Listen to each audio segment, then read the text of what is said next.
Hello everybody, welcome back to the Dragons Den podcast. I am your host, the Mythical Dragon, and we are diving into one of my other favorite topics ever, Dungeons and Dragons. So I'll go through a quick recap of all the ways that I'm involved in D&D and how that's changed in the last few months, because it has changed.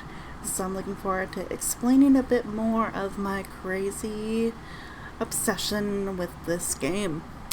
So let's begin back with D&D. So recap history here, a little point form update for you all there. I started playing D&D back in 2017, I believe it was. Maybe 2016, 2017, or 2018. You know, we'll go with the middle, 2017. I started playing D&D in 2017 as I was invited to play in an all-girls group DM'd by my good friend Crumpler64, and it was a lovely, amazing group of girls, and we played quite religiously for like 3-4 years straight, and it was amazing. And so I got involved with that, and then I joined a few other groups here and there in that time period, but they all fell through because of scheduling conflicts or constant cancellations. So unfortunately it was just that group for a number of years. But back in 2020, I think maybe after summer 2020, in the fall-ish, I had moved back from the UK, and I still played D&D with them when I was in the UK. That was some time zone funkiness on my behalf, where I would like sleep at 7 p.m. on a Sunday and get up at 1 p.m. or 1 a.m. 7 p.m., 1 a.m. just to play D&D with them at 2 a.m. It was the thing. It happened. That's how dedicated I was to the group, and wanted to make sure that we still played and had so much fun. Then I came back and I was like, oh cool, I'm back in North American time zones, I can do more with these girls, get connected. And that actually didn't happen, and we only really played D&D, and it led to some drama. Well, I think probably all of it was my fault at this point, and that group fell, or at least I left the group. They're still streaming and playing D&D regularly, so you can check them out on Crumpler64. And I was replaced by 2 girls instead of just 1. It's my fault, it's fine, it's how it works. But after that period, I was kind of in a funk because I wasn't really doing a lot with D&D. I didn't play it a lot, I didn't do much with it. It just was kind of there, and I wanted to get back into it. Luckily, my friend Lourdes started up Crisis Strahd with us, with a group of people in her server. And I've loved it so much. We're quite an interesting, chaotic group, and that was wonderful. But lately, we aren't meeting or playing right now, which is kind of sad. But that's kind of regular too for D&D. As your groups get together, you go quite strong and quite seriously for a number of months, and then all of a sudden, it's gone. It was only that original group I was a part of where we lasted years instead of just months.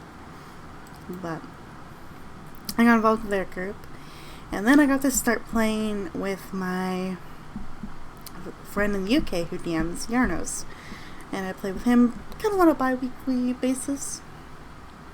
I had to take a bit of a pause though when I started teaching full-time, because like the time that we played was always in the afternoons on a Wednesday, and when you're teaching full-time, well, you often don't come home until 6 p.m.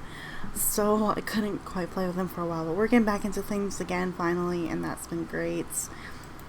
And then, of course, the bigger thing that's happened in for over a year now, I think a year and a half now at this point actually, yeah, a year and a half, is I've been teaching D&D online through a platform called OutSchool, and I've had a number of students, number of groups. I think I'm up to teaching 70 students at this point. And semi-regularly, I at least have 6 groups that I play with regularly, or 6 students that I play with regularly. And then I have off and on another good like 8 students right now. That's coming up in the update here pretty soon. Those other 2 classes I taught have kind of, or I guess 3 classes. I taught 4 classes, 4 times a week at one point, D&D, and that was amazing. But I'm only down to 2 now, so I'll explain more of that here in a little bit. But I was teaching that much D&D a week, so I was like playing semi-weekly, I suppose, with the Chris Estrada group with my friend Lourdes, playing bi-weekly with Yarnos in that group, teaching 4 times a week as well, and wow, that was a lot of D&D, but it gets better. I have also started to DM a local group here in my city, I suppose, and one friend in the States, and it's great because like we're all in the same time zone, which is remarkable, because most of my friends in the States are always on the East Coast or West Coast, and I'm in Mountain Time Zone, so it's kind of unique that all of us are in the Mountain Time Zone, and I DM that group every Saturday. So if you were able to add that all up there at one point, I was teaching 4 times a week, doing D&D twice weekly, and then once bi-weekly. So every 2 weeks I'd be playing D&D like 8 times a week. Heck yeah. Well, not playing it, I suppose. I should say I was DMing it 5-6 times, and then playing it 2. I have basically became a forever DM at this point, and it's interesting. So whenever I do get a chance to play, I'm like, oh yes, you know what, it's time for payback. I'm gonna unleash some chaos in my characters for you. And it's wonderful. Well, that's how much D&D I got in, like how much I got into D&D, and through my classes online, really, I have learned from my students that they like the classes I offer because it allows them to be whatever and whoever they want to be. And I had one student that was really precious because they were going through an identity change, and so they were like changing their name. They wanted to be addressed from like she, her to they, them. I had a new name and like was really struggling with it a lot in her real life. But she messaged me and said she's so sorry that she won't be able to play for the rest of the summer because her parents found out. And so now she's back to using her pronouns because her parents found out about this. There's a lot going on at home now.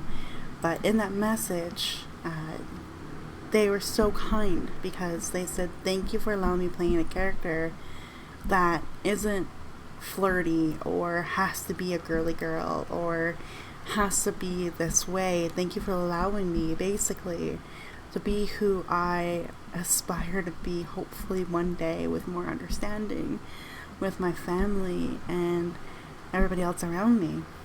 And that made me emotional. It really opened up my mind to like, oh, my classes are important.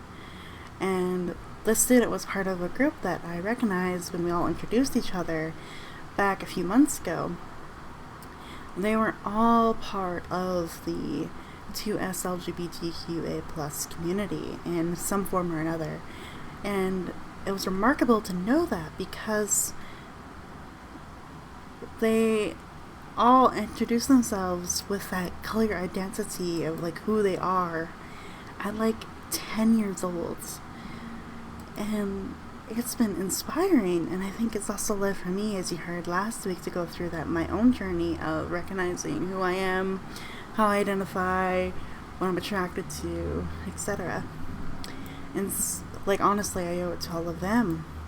And now that I have been doing this a bit more of my students have come to me saying that, you know, in their personal lives, they have to be a much more like toned down version of themselves, or they have to mask a lot.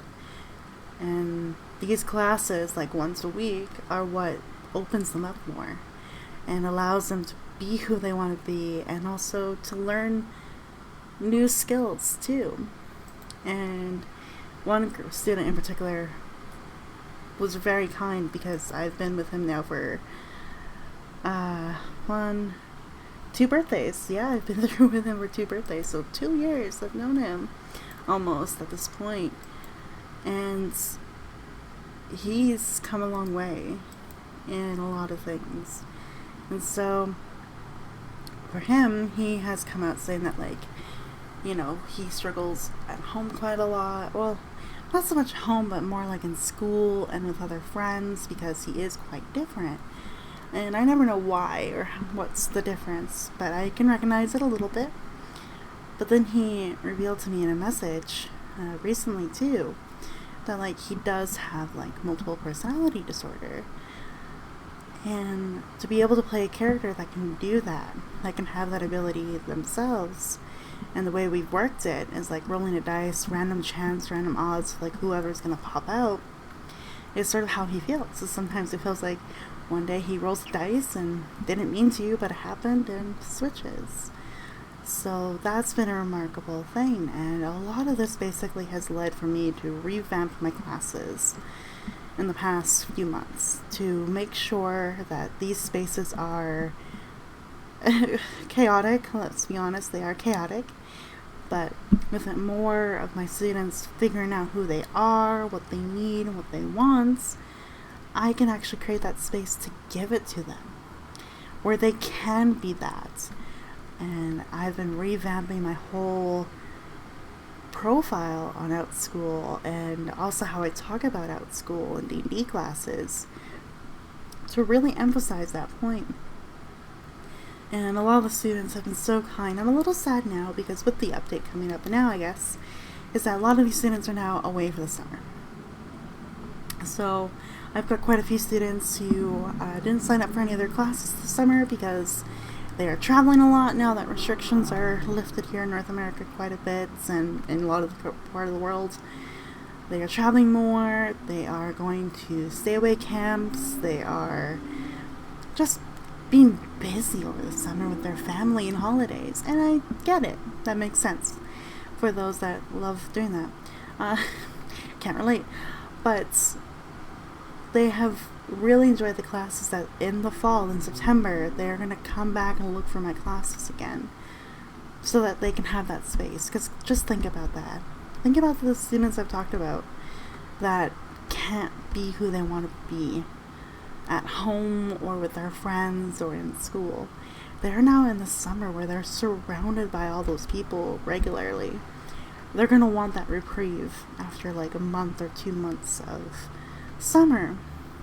And that's been really kind. So I've been keeping up with a few of them through messages on the platform and just checking in and making sure they're all right, because I very much care and want those classes to be a safe space.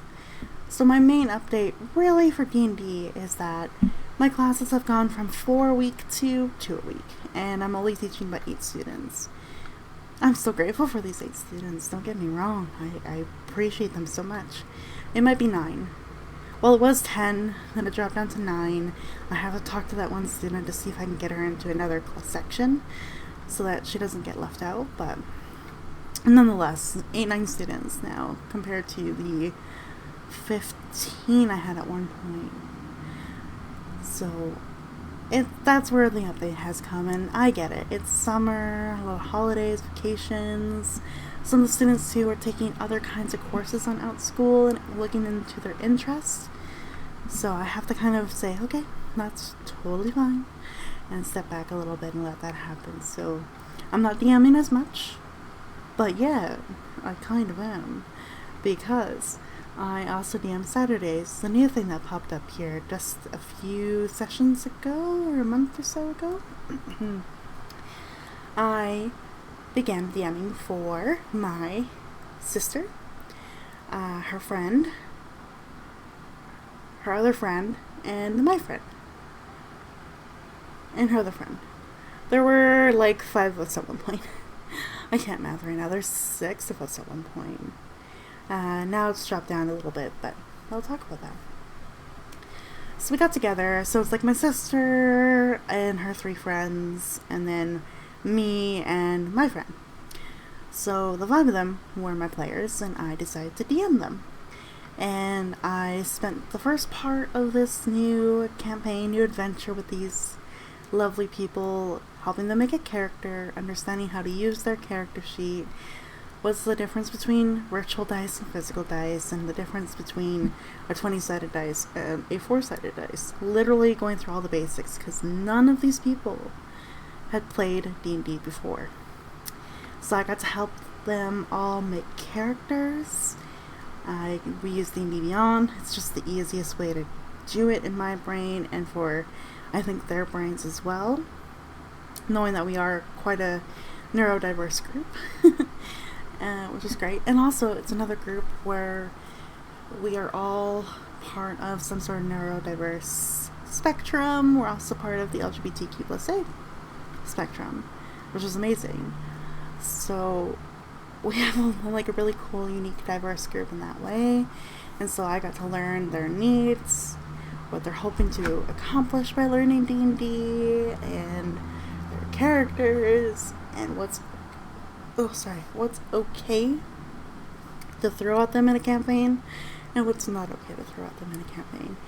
And creating that safe space immediately through making characters and such, so that we can have a good time.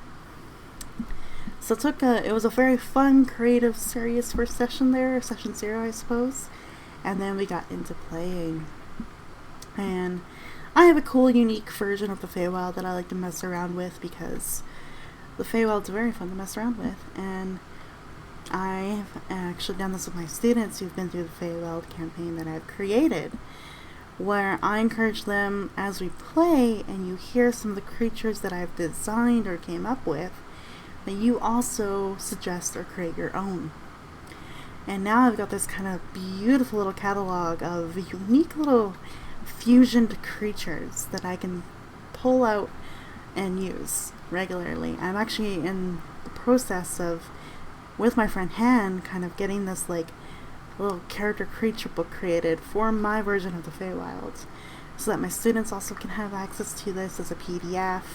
I have it as a PDF, and then my players can have it as a PDF too. Especially my druids, because on this Saturday night crew, we have 2 druids. Yeah. At least they're a little different. I mean, they're the exact same race and class, and I think they took the exact same circle too. But it's a little different, because one is definitely a little bit more animal-based, and likes to go talk to creatures, because, speak with animals is her spell that she loves to use. And then the other druid is more plant-based, with a focus on mushrooms. Which, by the way, if you know nothing about mushrooms, woof, there's a lot out there. There's a lot of mushrooms out there, believe me, there is. So, I definitely need to brush up on my mushroom knowledge to help spice up the campaign a little bit for this druid. But I like that, because there's at least a little bit of variation there in what both druids are focusing on. The other character that has stayed is my sister. She's playing a Tabaxi rogue. Very fun, sassy, noble, rich, weird cat. Yeah, she's fun. And then the other players was, one player never came back after making their character, sorry. So they just got really busy with their lives and didn't come back. So we were down a player pretty early on. This other person, she made a cool Fire Ganassi warlock with the Fiend, and I was trying to have fun with that and try to make sure they felt involved in the campaign, because they were an evil character. The rest of them are pretty good or neutral characters, or chaotic in some way. And so it's really hard to kind of get her involved in the campaign, because they were thrown into the Feywilds. And I could have done a little bit more maybe to get her involved or helped out. But in the end, she fairly recently basically said, you know what, I don't think D&D is for me. Socializing, I haven't done a lot of that lately. All these reasons. And so, naturally, we lost a second player. Now we're down to just the 3. So the plan for this campaign, my little homebrew Feywild adventure, is to wrap up the story where we are, and then transport or teleport them somewhere else for a new adventure after this arc is finished. And we are currently looking around for players. I have one backup player already. Phenomenal. He was my DM back in 2017, and now I get to be his DM probably. And fun fact, he's in the same state as my friend Han, so all the same time zone, baby. Love it. And so I got one backup player to come join us after this arc's finished with his very adorable level 4 character. And I know my sister and her friend might have a couple other people here in my city that might be interested in playing, so we're going to be able to expand our group and sort of rebuild it a little bit. But it's been a very fun campaign. I've had to voice some very quirky characters. I made some really cool creatures out there, and playing on the idea that there's factions in the Feywild that are in charge in some sort of magical capacity of some sort of magical element. So I got fairies that help create the beasts and the creatures and kind of make sure they're habitating well in a way. I've also got another faction that takes care of the nature and plant life in the Feywild.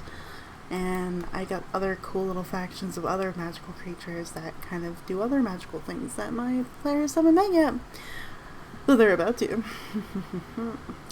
So it's been a very cool, fun adventure, and I love DMing this group because, again, it's very slow going, and it's hard to think in character and act in character when you're first starting, but I'm starting to see instances of it where they can start role-playing in character, or start, instead of saying like, yeah, I think I'm going to get this character to go do this. I'm like, great, so what does your character say to go do that?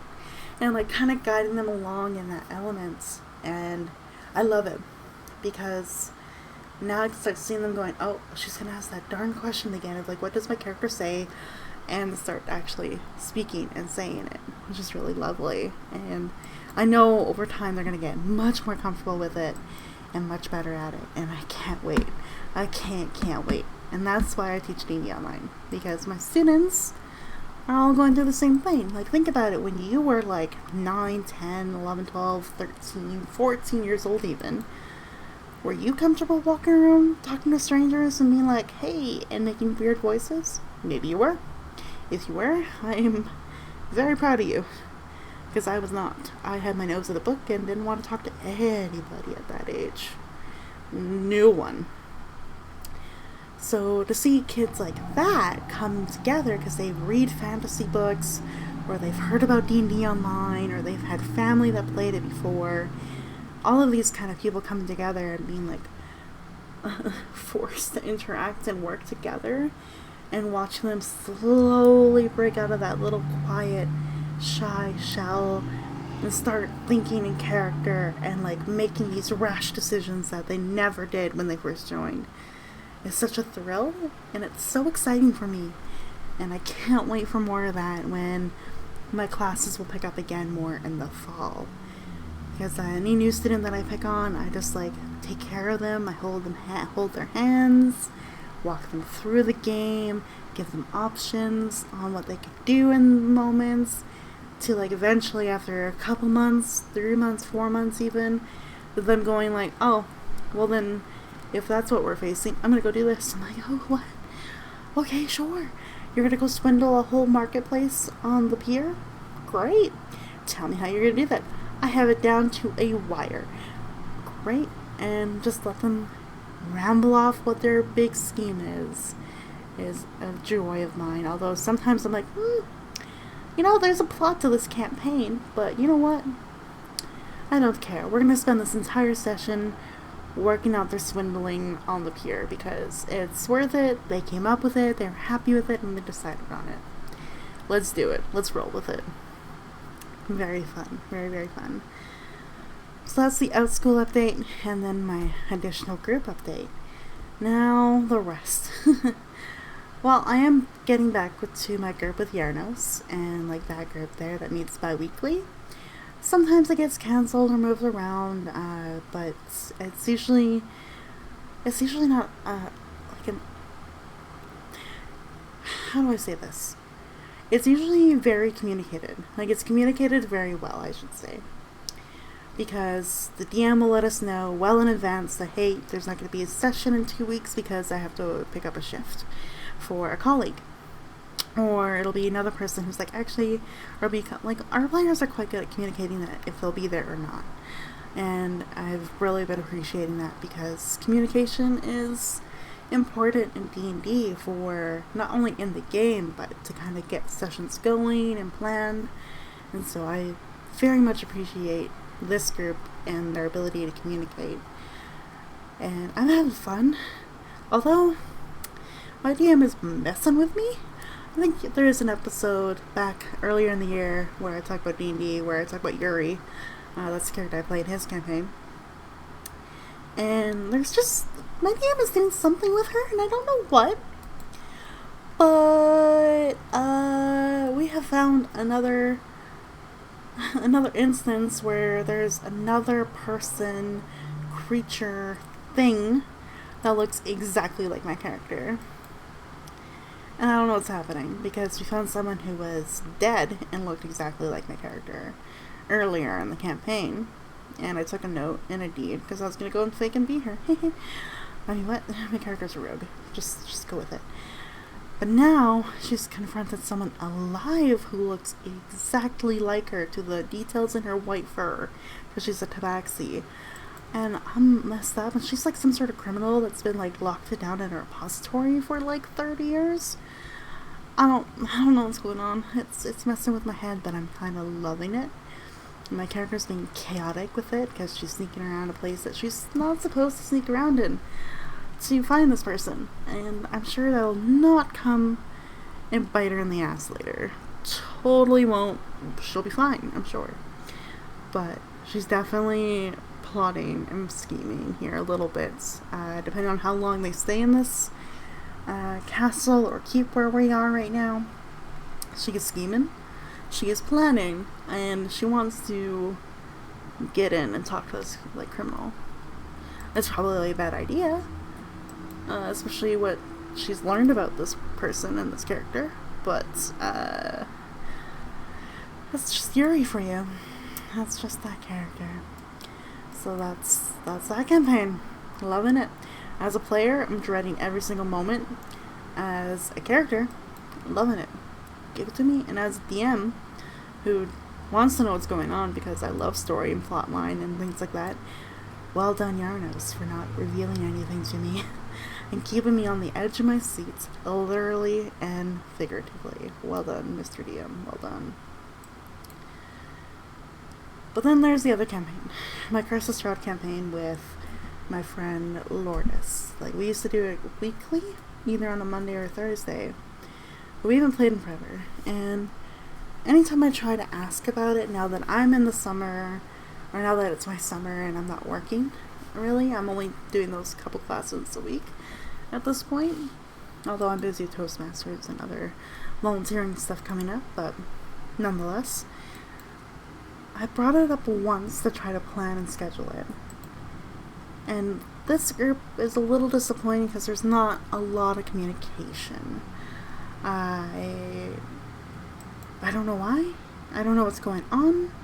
And I guess I could go around the bush, and instead of using the Discord channel where we talk and text and plan things, I could just go straight to the DM and ask what's going on. But every time I do, it's not a great conversation. So this script's been a little disappointing, and I'm hoping we can get back together, because I do love playing with who I play with. And I like my character. There's also that. I like my character, Malva. She's wonderful. She's my wonderful, edgy, emo crime lord. I love her. But it's not coming through together very well. Hopefully, maybe after things settle down with people in life and whatnot, it'll come back together. But I don't know. It's a little disappointing. Yeah.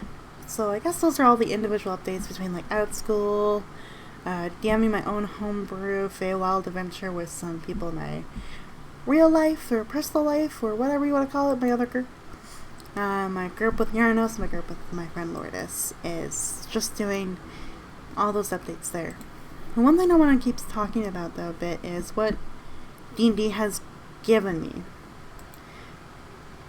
Because it's very funny to talk about D&D with people who don't know it or don't understand it very well, because they can see the passion and what I believe in and what I'm doing with it. Clearly, they just don't understand why it's so important. So let's talk about why it's important to me. for me personally, and outside of what I create in the spaces I'm creating for my students and players and friends, it's important to me because it is a creative outlet. And I'm not a super creative person when it comes to drawing or sketching or, like the actual physicality of art, where you make something or you color something or you draw something. I'm not good at that physicality of art, but I love creating worlds that people can just be in and exist in, and exist in a way that they want to exist. Because I don't really like running campaigns or homebrew or world settings where there is like racism, like against certain races in D&D.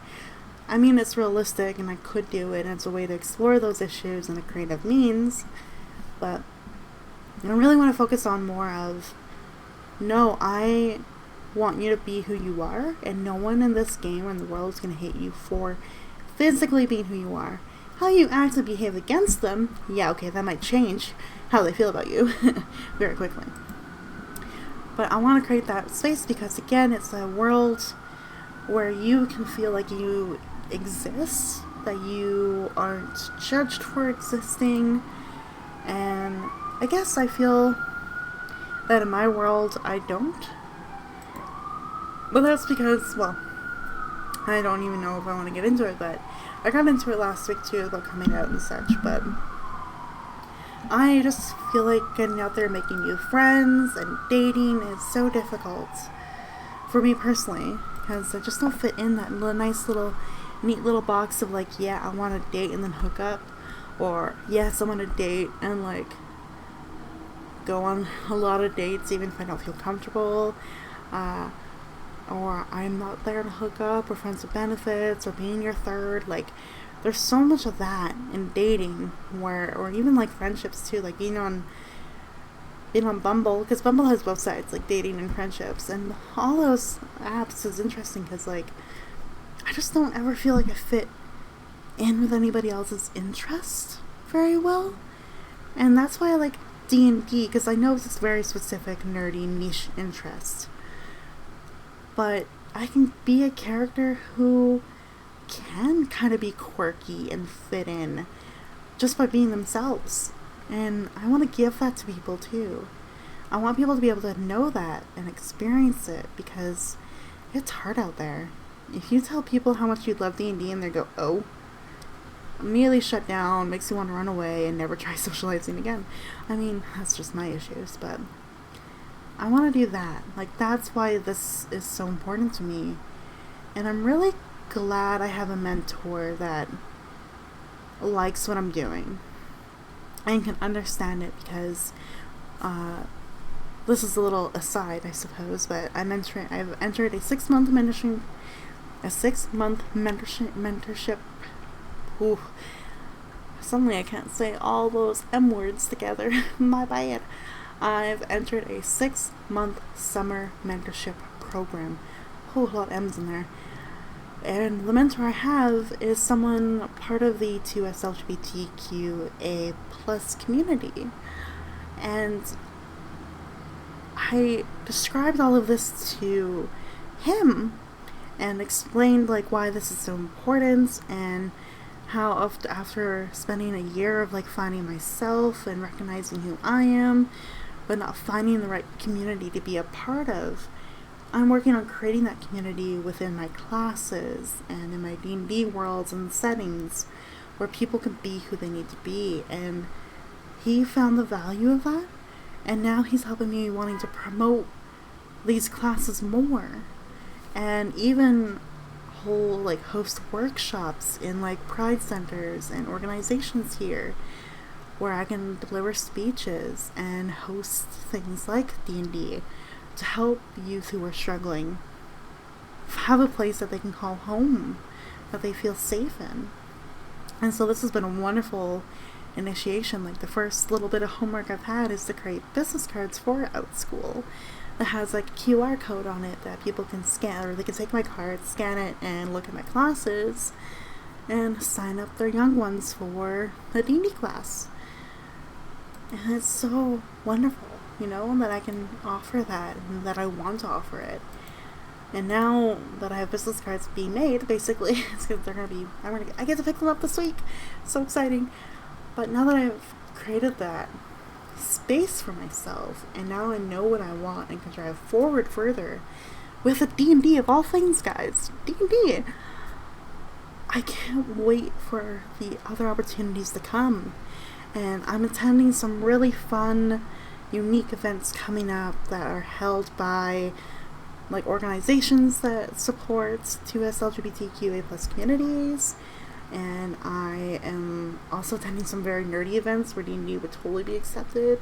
I can go around and talk about this more with passion and excitement and try to rally up a nice community around this. And that's why I really love D&D. And I hope that my players, if you listen to this, you feel the same way. You feel this kind of welcomed environment for your character and for you. And for my students, I've already been hearing from all of them that they've learned so much in the last year with me, or the last few months with me, on how to communicate and be patient with a plan or with combat, and learn these skills that they've actually taken with them. It's remarkable, and I want to do more of this. This is what I care about. And it's stuff that I've created or have borrowed and adapted and used to make sure that the story being told is fun, exciting, inclusive, and generally a safe space to be and exist. So I'm looking forward to it. And I rambled on. I repeated myself a lot there. So you know what? I will end this little podcast episode here. But comment below and let me know what you think. And if you want to hear more about this topic, let me know. I will dive in deeper. I will talk more about creating inclusive spaces through gaming and how it can work and how it works. Because I would love to do that. So let me know. But thank you all so much for this listen and for Dungeons & Dragons update. Things have kind of gone on a slow downward turn in my involvement with D&D. However, I am doing a lot of behind the scenes work to build up that community and presence online where I can really be who I need to be and create the spaces for others so that they can be who they need to be. So thank you all for listening, and I'll see you guys next time in whatever topic is next week. Take care, everybody, and bye-bye.